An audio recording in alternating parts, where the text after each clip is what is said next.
Hi, this is Tennille Jancola, and this is my case study, Parental Apathy for EDL 856. Category 1, what do I know? I know that Mrs. Rose is a new assistant principal at John F. Kennedy School. She just got the job and she is very excited about it. I know that this school has very limited parental and community relationships. There isn't a lot of programs that involve the community or the parents at the school. I know that there is little contact or involvement by parents and the community as a whole with the school. There's no strong relationship. There have been some parent organizations in the past, but for some reason they have dissolved.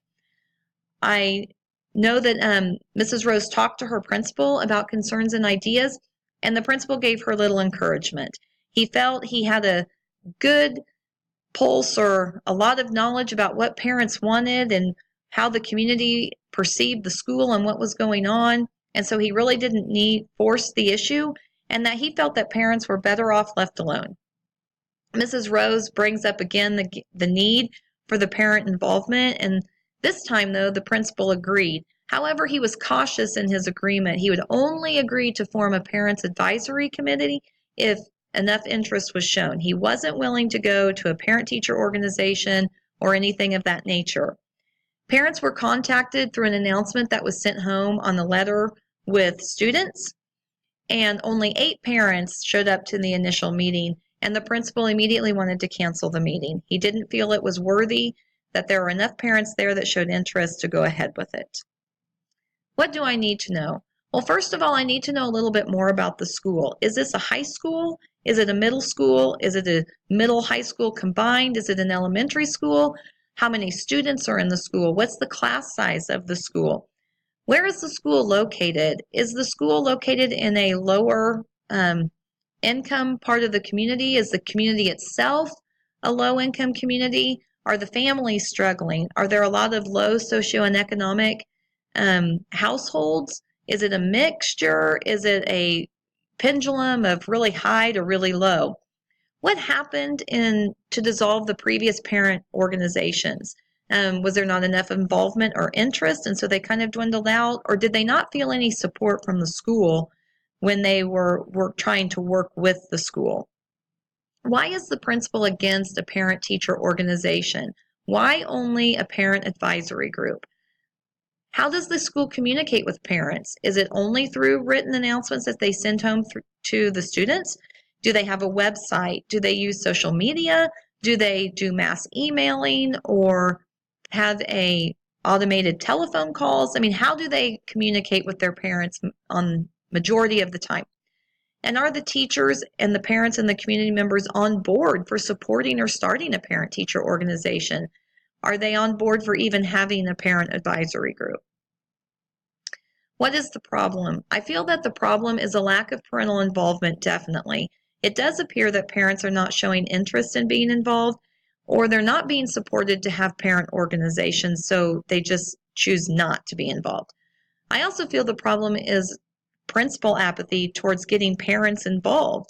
He doesn't see the need to keep parents informed or involved, and he feels they don't need to be bothered because all is going well at the school. And I believe that there is a definite lack of communication between school parents and the community that is causing a big issue. Category 2, my plan of action. First of all, on the initial meeting, I would not cancel the meeting.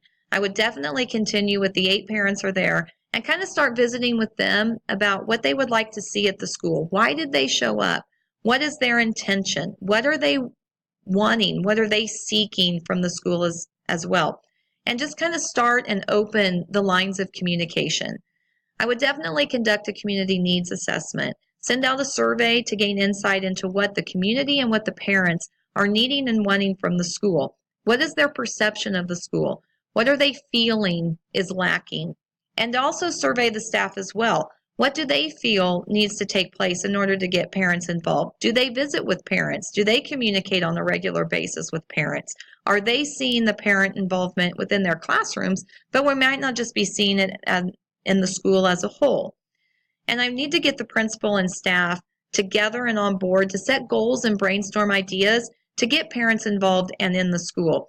Our first line of student success is our parents. We need them to buy in, and so my plan would be to get them and start figuring out ways to get them involved and get them in the school.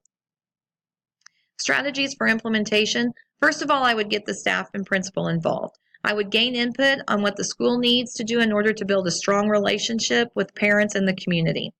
I would also try to get the community and businesses involved. Start letting them see what they need from the school, or what they perceive they could do for the school, and start just opening those lines of communication. I would begin and continue frequent communication with parents in the community. I would make sure that we were starting to become as transparent as we could be with what was going on. I would publicly communicate another meeting that would be taking place to discuss and start to form this parent advisory group. I would put up flyers. I would send out mailings. I would use social media if the school had it, and just start promoting this meeting as best I can to get the knowledge out there, to let them know that this is taking place. And I would implement several times through the year to host parents and community members at the school by having either a family game night, a literacy night, a science night, a carnival, anything that could get our parents and our community into the school to see what we're all about and to see what we're doing. Category 3, resolution of issues. What is best for the students? First of all, by getting the principal involved, it gives the principal a chance to get on board, to see the importance of involving parents. We have to have our parents involved if our students are going to be as successful as they can be. And having parents involved will help improve student success. It gives parents value. It makes them buy into what is going on at the school. It gives them a reason to want to be there. It also creates an environment that makes everyone feel that this is their school. It's not just the school on the corner or the school up the street. This is my school. It begins to institute pride and gives everyone a sense of belonging. By having these parental involvement and community relationships, it provides resources for the school that previously were not there. It also opens up opportunities for students. Maybe if it's a high school with internships, maybe if it is an elementary school and a junior high and high school as well, it opens up doors so that people can come in and do presentations, give talks, experts within the community that if we're teaching about something, whether it be in science, bringing in maybe a physician if we're talking about the human body, or a botanist if one lives in town, that's, if we're talking about plants, anything of that nature. It just opens up a lot more doors. Regular communication with parents ensures that all of us are on the same page. There is no mistrust. We are transparent and we are honest. They know everything that is going on. And it also gives them a voice as well as the school. It lets them be able to communicate with us. We need to be visible, and by being visible in the community, we're letting the community see who we are and what we're all about. We're not just behind closed doors. We need to get out and we need to participate in the community as well and see what we as the school can do for our community. And it also opens up avenues in the classroom. It allows for parents to come in and volunteer, to provide snacks to our younger ones or supplies throughout the whole district. It allows them to help with school activities, to help organize, to help facilitate. It just takes a little bit of the load off of it always being the school staff and kind of gets them involved to see what their kids are doing. Category 4, reflection. As I was reading through the case study, things I was thinking about is, one, why is the principal not in support of parent organizations? I was thinking that he probably was burned in the past, or it was just a lot of work. What happened to dissolve the previous parent organizations? Were they not supported? Was there a lack of interest? Why is that not something that the school wanted to keep going? I was also thinking that Mrs. Rose is on the right path to getting the parents and community involved. That is definitely a need. A strong community-school relationship and parent involvement is so essential to the survival of schools. I was feeling compassion for the parents who have been left in the dark. I don't know if they realize they've been left in the dark, but they have been, and I was feeling compassion for them. I was also feeling compassion for Mrs. Rose, who is trying to involve the parents but is not getting a whole lot of support from her principal, or I should say minimal. He's willing to do this, but very cautious. And I'm concerned that the principal does not really see the need for parental involvement. He feels because he has a good handle on what the community wants, because of what he's hearing and what is going on, what people are telling him, that it's okay to just not get the parents involved. And that concerned me. I am valuing Mrs. Rose's determination to get parents involved and the community involved in some way. She is persistent. She's not giving up. She's not just throwing it out there, but she is working towards getting that situation handled. I'm also valuing the 8 parents that showed up to the initial meeting. They obviously want to be involved, and we need to figure out a way to keep them involved and facilitate and foster that interest. And I'm starting to value also, even though I'm concerned, the principal for recognizing that what Mrs. Rose was suggesting and deciding to give it a go, even if he was cautious and really only wanted a parent advisory group. Some unresolved issues that I feel are still out there is, will the principal continue his support? Will he continue to let this grow and foster into what it needs to be? Will the staff buy into involving the parents and also provide support? Will they allow them into their classrooms? Will they allow them to be involved? Will parents be willing to get involved and stay involved? There have been parent organizations in the past and they're dissolved, and some of these parents will remember that, the question of, why are we doing this again when the ones we had before quit? So will they see the need and want to stay involved? And will the community and school relationship continue to strengthen and keep building? Category 5, reflecting on the success for all. How did I promote the academic success of every student? I feel I promoted the academic success of every student because I was determined to get something instituted where parents would be involved. I didn't let up. I did not let the attitude of the principal become my attitude about parent involvement. I know that parental involvement is essential for student success and for school success. So I continued to just bring it up to him. I didn't let his attitude become mine.